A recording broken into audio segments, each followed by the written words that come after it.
जो चोर गाड़ियों को चोरी करके ले जाते हैं, आज उनकी गाड़ियों का पापड़ बनेगा। आओ देखते हैं कौन सी गाड़ी चोरी का लगता है।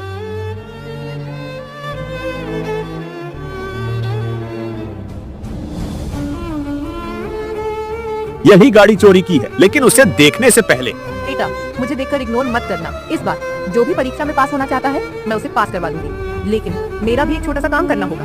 तुम्हें बस इस वीडियो को लाइक और चैनल को सब्सक्राइब करना है और इसे अपने 5 सच्चे दोस्तों के साथ शेयर करना है। और हाँ, मेरे प्यारे बच्चे, जाते जाते कमेंट में सरस्वती माँ लिखना मत भूलना। मेरी कृपा हमेशा तुम पर बनी रहेगी। और इसका तो पापड़ बन